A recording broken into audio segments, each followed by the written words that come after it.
نحمدہ و نصلی علی رسولہ الکریم اما بعد فاعوذ باللہ من الشیطان الرجیم بسم اللہ الرحمن الرحیم۔ حاضرین و سامعین اکرام السلام علیکم ورحمۃ اللہ وبرکاتہ۔ وعلیکم۔ پروگرام الدین الخالص کے ساتھ ہم حاضر خدمت ہیں اور اس وقت ہمارے ساتھ معروف دینی اسکالر مفتی محمد اسحاق صاحب تشریف فرما ہیں۔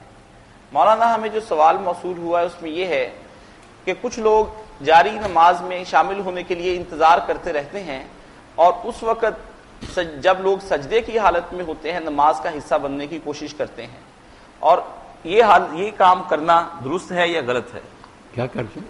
نماز جاری ہے، وہ دیکھتے ہیں کہ جب تک مولانا صاحب لمبی صورتیں پڑھ لیں رکوع میں جائیں گے تو پھر مل لیں گے، ورنہ کھڑے کھڑے تھک جائیں گے ہم۔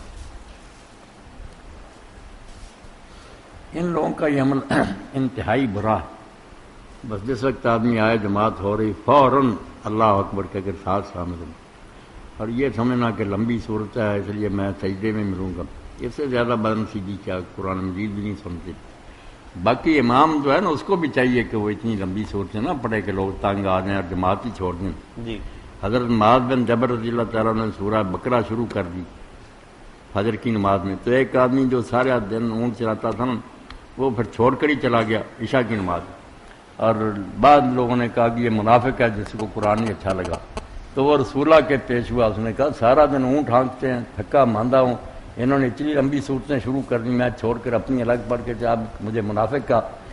تو نبی علیہ السلام اتنے ناراض ہوئے کہ زندگی بھر اتنے ناراض ہوئے۔ آپ نے فرمایا معاذ امام سے کہا صاحب کہ آپ فتان نہ تھا، تو لوگوں کو آزمائش میں ڈالنا چاہتا، فتنے میں، چھوٹی صورتیں پڑھا کرو، کیوں تم اتنی لمبی صورتیں پڑھتے ہو کہ بیچارے تانگ آ جائیں؟ تو امام بھی خیال کرے مقتدیوں کا، مگر لوگوں کو بھی نفرت نہیں کرنی چاہیے۔ کلام پاک جو ہے جتنا سنا جائے بابرکت۔ تو یہ بہت غلط طریقہ ہے کہ کھڑے رہتے ہیں اور کہتے ہیں سجدے میں شامل ہوگا، آتے ہی شامل ہونا چاہیے۔ عبدالرب شاہ صاحب پوچھتے ہیں مولانا یہ بتائیے مفتی کس عہدے کا نام ہے؟ قرآن و حدیث میں اس کی شرح و جرح کے لیے کتنے علم کی ضرورت ہے؟ کیا کسی مدرسہ سے سند لینا بھی ضروری ہے؟ مدرسے سے سند لینے کی ضرورت نہیں، کئی مدرسوں سے فارغ ہیں، عربی عبارت بھی نہیں پڑھ سکتے، کوئی ایسے ہیں کہ وہ مدرسوں میں گئے ہی نہیں، مگر الحمدللہ قرآن سنت فقہ ساری چیزیں جو نا سمجھتے ہیں۔ اس پر جو کتاب لکھی نا اردو میں بھی ترجمہ اس کا ہمارے بہت بزرگ تھے محمد جناگڑھی رحمۃ اللہ انہوں نے کر دیا، وہ کتاب ہے اعلام الموقعین عن رب العالمین۔ کیا بھی ایک مسئلے میں کہ عورتیں جن کو حیض آ جاتا ہے نا حج میں، وہ مسئلہ درپیش ہے۔ اب نبی علیہ السلام کے زمانے میں یہ معاملہ تھا کہ اونٹوں والے رکتے نہیں تھے، حیض آ گیا، اب کیا کیا جائے کہ عورت جو ہے نا وہ پاک ہی نہیں ہو سکی، طواف نہیں اس سے ہو سکے، تو اس کو پھر آپ نے کہا کہ وہ رک جائیں، مگر اب جہاز والے ٹکٹ نہیں بدلتے۔ تو میں جامعہ اصلیہ میں گیا تو مولانا ارشاد اللہ کہنے لگے کہ جو اب عورت ہے جس کو حیض آیا تو پھر وہ طواف کا تو ہے کہ ایک معاف ہو جاتا، مگر یہ طواف زیارت تو معاف نہیں ہوتا۔ میں نے پھر وہاں سے اعلام الموقعین نکالی، 8 حل جو تھے اس زمانے میں امام ابن قیم نے کیے۔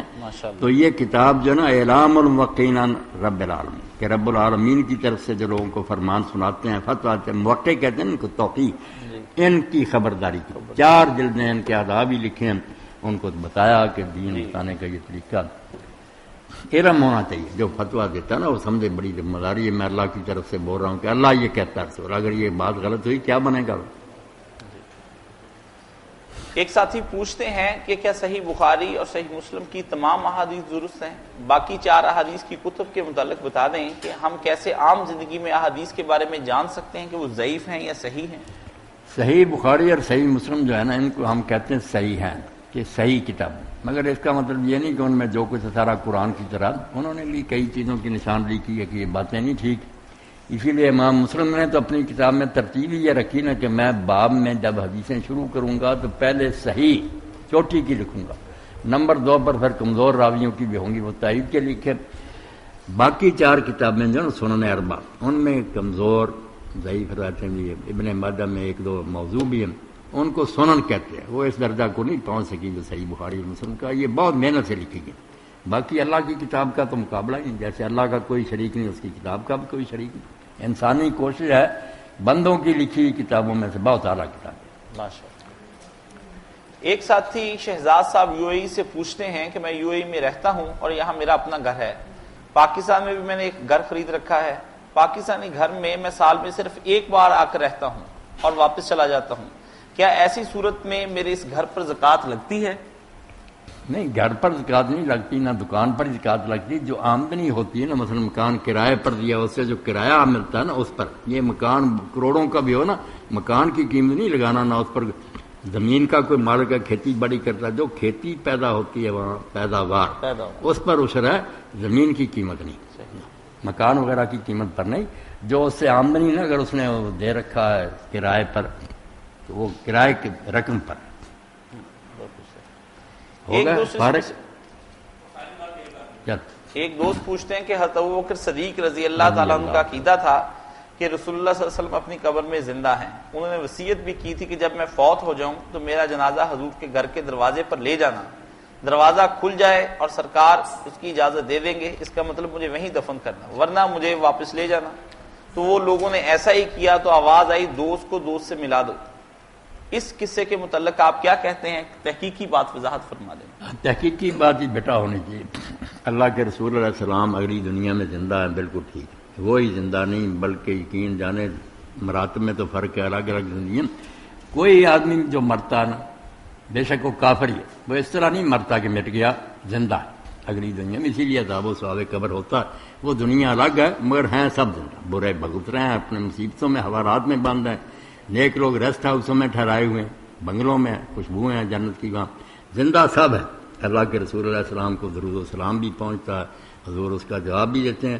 خرابی اس میں زندہ ماننے میں نہیں، زندہ ہم سب کو مانتے ہیں جو جا چکے ہیں، سب زندہ ہی وہاں، مگر اس دنیا سے جو کہتے ہیں نا رابطہ، یہاں آتے ہیں لوگوں کی مشکلیں حل کرتے ہیں، یہ بناوٹی بات ہے. اور یہ قصہ حضرت ابوبکر رضی اللہ عنہ والا ہے نا کہ میرا جنازہ رکھنا اور اجازت مانگنا، اگر آواز آ جائے تو پھر کہتے ہیں اوصل الحبیب الی الحبیب، آواز آئی کہ دوست کو، بالکل جھوٹ، افسانہ ہے، اس کی کوئی حقیقت نہیں، کوئی ایسا نہیں ہوا، گھڑی ہوئی بات. خالد رشید صاحب سعودیہ سے پوچھتے ہیں مولانا یہ فرما دیں کہ جب نماز میں بعض اوقات ہم پہنچتے ہیں تو امام سجدے میں ہوتا ہے تو ہم انتظار میں کرتے ہیں کہ یہ کھڑے ہو جائیں تو ہم رکعت کے ساتھ شروع میں داخل ہو جائیں. کیا ایسی صورت میں جاتے ہی سجدہ بھی کر لینا چاہیے یا پھر نئی رکعت کا انتظار کرنا نہیں چاہیے؟ نبی علیہ السلام نے بہت سختی سے روکا، کوئی انتظار نہ کرے، مل جاؤ. پر میں کوئی پتہ نہیں تیرا یہی سجدہ جو ہے نا جس کو تو معمولی سمجھ، یہی قبولیت کا باعث بن، ایک سیکنڈ کی دیر نہیں کریں گے. صحیح، اللہ اکبر کہہ کر فوراً جہاں امام ہے اس کے ساتھ مل جائے. صحیح صحیح صحیح. آصف صاحب سعودی عرب سے پوچھتے ہیں کہ ایک شخص کبھی اپنے واضح کفر کا اعلان نہیں کرے گا مگر انگریزوں کے بنائے ہوئے قانون کے مطابق فیصلے کرتا ہے اور اس کے مطابق قانون بناتا ہے. قرآن میں آتا ہے جو لوگ اللہ کے خلاف قانون سازی کرتے ہیں وہی کافر ہیں. آپ جیسے لوگ ان لوگوں کو اپنی علمی چالاکیوں سے تعویل فراہم کرتے ہیں اور ان کے لیے گنجائشیں نکالتے ہیں. اس وقت آپ کی توحید اور رب کے نظام کی خلافت کی باتیں کہاں چلی جاتی ہیں؟ میری دعا ہے اللہ تعالیٰ آپ کو ہدایت عطا فرمائے. آمین آمین. ہمیں بھی دے، آپ کو بھی دے، سب لوگوں کو اللہ ہدایت دے، راہ راست پر کے. مگر یہ جو ہے نا کہ حاکم جو ہے نا شرعی قانون نہیں چلاتے. آیت پڑھ دیتے ہیں وَمَن يَحْكُم فَأُولَٰئِكَ هُمُ الظَّالِمُونَ كَافِرُونَ فَاسِقُونَ. یہ آیتیں ساری پڑھے نا، ٹھیک ہے قانون سب کے لیے، مگر اتری یہودیوں کے لیے. دعا سارا بیان اللہ تعالیٰ نے یہود کا کیا کہ تورات جیسی کتاب دی، اس میں یہ قانون تھے، یہ اس کے مطابق فیصلے نہیں کرتے. مسلمان جو اللہ کے رسول پر ایمان رکھتے ہیں نا، اندر کا فیصلہ تو اللہ ہی کرے گا، کون رکھتا ہی نہیں. جو کلمہ پڑھتا وہ اگر ایسا گناہ کرتا نا، شرعی قانون نہیں چلاتا، تو اس کو کافر اس وقت ہی کہیں گے. اگر وہ صاف ہی انکار کر دینا قرآن کوئی خدا کی کتاب نہیں، نام ہے کافر. پھر اگر مانتا ہے، احترام کرتا، بیچارہ کہتا حالات ایسے مجبور ہوں، تو جیسے اور گناہ ہم کرتے ہیں زنا شراب وغیرہ، ایسا ہی گناہ. یہ تعویل کو ہم نہیں کرتے. ابن عباس رضی اللہ تعالیٰ نے کہا کہ جو ایسے ہے نا حاکم، ان کو اگر وہ قرآن حدیث کو مانتے ہیں ویسے عمل نہیں کر رہے، تو جیسے ہم بھی کئی چیزوں پر عمل، گناہ گار کہو، کافر نہ کہو، فاسق ہیں، گناہ گار. جو اعلانیہ کہہ دے بے دین، ایسا کمیونسٹ وغیرہ، کیا ہے قرآن اور کیا ہے نبی، پھر کافر ہے. ایک صاحب پوچھتے ہیں کہ آپ نے کلپ میں کہا ہے کہ جانوروں کی تصویریں بنانے یا ویزا کرنے میں کوئی گناہ نہیں ہے، لیکن وہ کون سی تصویر ہے جس کے بارے میں حدیث میں آتا ہے کہ وہ رکھنے پر وہاں نماز نہیں ہوتی، اور کس نسل کا وہ کتا ہے جس کے ہونے پر رحمت کے فرشتے نہیں آتے؟ ذرا وضاحت فرما دیں. وضاحت تو کئی مرتبہ میں نے کی ہے کہ جب لوگ کفر سے نکل کر اسلام میں آئے تھے نا، تو کئی چیزیں جن سے خطرہ تھا نا کہ دوبارہ شرک کی طرف نہ لوٹ جائے، سختی کی تھی آپ نے. جیسے قبروں کی زیارت ہے، بالکل روک دیا تھا، قبریں کوئی نہ دیکھیں. بعد میں پھر کہا کہ میں نے قبریں دیکھنے سے روکا تھا، اب تم قبریں دیکھا کرو، ایمان پختہ ہو گیا. تصویر کا معاملہ بھی یہی ہے کہ پہلے بہت سختی کی تھی کہ کوئی جاندار کی تصویر نہ بنائیے. سب باتیں کہیں فرشتے نہیں آتے، رحمت نہیں نازل ہوتی. مگر پھر دیکھنے نا کہ جب آپ غزوہ تبوک سے لوٹے، وفات سے چند مہینے پہلے کی بات، تو پردہ ہٹ گیا طاق سے، تو آپ نے دیکھا گھوڑا پروں والا رکھا تھا، پورا مجسمہ عائشہ رضی اللہ. تو آپ نے پوچھا عائشہ یہ کیا ہے؟ گھوڑے جو ان کے پر ہوتے ہیں. انہوں نے کہا پتہ نہیں سچ تھا یا نہیں، سنی ہوئی بات تھی کہ حضرت سلیمان کے گھوڑوں کا بھی پر ہی تھے. تو آپ ہنس کر چپ رہے. یہ نہیں کہا کہ ایک بت بنا کر کیوں رکھا ہوا، اس کو جائز رکھا. اور بچیوں کے کھلونے بھی جائز کیے کہ بے شک وہ گڑیا کیسی بنی ہو، سچ موچی مجسمے ہو، بچیاں چھوٹی کھیل سکتی ہیں، لعب کہتے ہیں. تو اجازت دی ہے نا. یہی بات ہے سید صاحب کی نے لکھی کہ پہلے سختیاں بہت تھیں، مگر وہ زیارت قبور کی طرح جب لوگ توحید میں پختہ ہو گئے کہ کوئی نہیں ان تصویروں کو پوجے گا، پھر نرمی بھی کیا. ایک دوست یو کے سے پوچھتے ہیں کہ جنت البقیع میں جو آدمی دفن ہو جاتا ہے کیا وہ سیدھا جنت میں جائے گا؟ اس کی وضاحت فرما دیں. عموماً ہمارے ہاں یہ باتیں سنائی جاتی ہیں کہ یہ حدیث بھی ہے.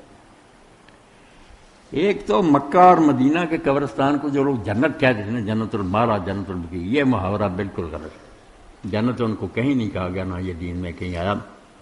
ہم مدینہ شریف کی طرف سفر کر رہے تھے عمرے بہو، ہم میں سے کسی نے کہہ دیا جنت البقیع. اب وہ ڈرائیور تو آج مصری، اس نے طرز کے طور میں کئی بار جنت جنت جنت کہا، ٹھٹھا کیا اس نے کہ یہ کیسے جاہل لوگ ہیں، کیوں جنت کہتے ہیں؟ جنت کوئی نہیں کہا کسی نے، اس کو بقیع ہے صرف. پورا نام بقیع الغرقد ہے. غرقد ایک درخت ہوتا ہے، وہ وہاں بہت تھے، ان کی جھاڑیاں تھیں، اس لیے بقیع الغرقد. بقیع جھونڈ، جہاں کسی درختوں کے نا جھونڈ ہو، تو بقیع کا معنی یہ جنت نہیں. نہ یہ کوئی گارنٹی ہے کہ جو وہاں دفن ہے عبداللہ بن ابی سارے منافق وہاں ہی دفن ہے. کیا جنت کو انہوں نے جانا؟ جنت ایمان اور عمل سے ملنی ہے. جی. ایک ساتھی بابر رسول صاحب یو کے سے پوچھتے ہیں، میں نے اپنی بیوی کو طلاق دی، پھر رجوع کر لیا. ایک دفعہ دوبارہ جھگڑا ہوا تو طلاق کے کاغذ پر لکھ دی، بعد میں وہ کاغذ پھاڑ دیا، پھر 3 طلاقیں لکھی اور ہر ایک کے سامنے دستخط کیے. ایک دوست کو گواہ بھی بنا لیا. اس نے کہا یہ طریقہ درست نہیں. بتایا کہ ابھی 1 طلاق لکھو، پھر دوسری دوسرے مہینے کے بعد، اور پھر تیسری تیسرے مہینے کے بعد. یہ میں نے کام 2 افراد کے سامنے کیا، لیکن 10 دن کے بعد پھر صلح ہو گئی. میں نے آپ کی تقریر بھی سنی، سورہ بقرہ بھی دیکھی، احادیث بھی دیکھی ہیں. مجھے رہنمائی فرما دیں میرا یہ رجوع درست ہے یا غلط ہے؟ میں پریشان ہوں. کیا کیا اس نے؟ پہلے طلاق دی، رجوع کر لیا. ہاں جی. پھر اس نے اور طلاقیں دیں تو انہیں کسی دوست نے بتایا یہ درست نہیں ہے. اس نے اس طلاق کو طلاق نامے کو ہی پھاڑ دیا جو سادہ پیپر لکھا تھا. پھر تیسری دفعہ اس نے طلاق نامہ لکھا اور ہر ایک کے سامنے دستخط بھی کیے اور ایک دوست کو گواہ بنا لیا. پھر اس دوست نے اسے پھر کہا کہ یہ بھی ٹھیک نہیں ہے، بلکہ الگ الگ طلاق لکھو اور اسے بھجواؤ.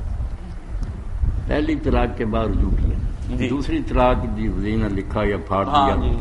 ان کے بعد بھی رجوع کر کر کے دیتا رہا یا نہیں بغیر اس کے بار بار پھر صحیح کر کے لکھتا رہا بار بار کہ صحیح طریقے سے طلاق ہو جائے. بس میرا پھر آپ لوگ سن لیں کہ ایک طلاق کے بعد نہ، جب تک آدمی رجوع نہیں نہ کرتا یا وقت گزریا دوبارہ نکاح نہیں کرتا، اس کو طلاق نہیں دے سکتا. یہ کہتے ہیں نا مہینے کے بعد، یہ بھی فراڈ بنایا ہوا. کیا ہے، ایک عورت کو طلاق دی ہوئے عزت گزار رہی ہے، اس کو طلاق دینے کا کیا؟ تو وہ تو بیوی نہیں، آپ واپس لیں. یہ گہرا مسئلہ جو آپ سب سمجھیں کہ ایک طلاق دی ہے، بیوی نے عزت گزار رہی ہے، اس میں یا رجوع کر رہے ہیں یا گزر بھی گئی دوبارہ نکاح کر رہے ہیں، اس کے بعد کبھی ناراض ہوں گے نا پھر دوسری طلاق دے سکے. اگر اس کو پہلی طلاق کے بعد ہی آپ نے رجوع نہیں کیا، چل رہی نا وہ، آپ بے شک جتنی مرضی لکھتے رہیں وہ پہلی رہے گی. یہ باقی والی سب فضول ارزاں ہے. اسی کے ساتھ ہم آج کا پروگرام ختم کرتے ہیں انشاءاللہ العزیز. اگلے پروگرام تک کے لیے اجازت دیجیے. وآخر دعوانا ان الحمدللہ رب العالمین.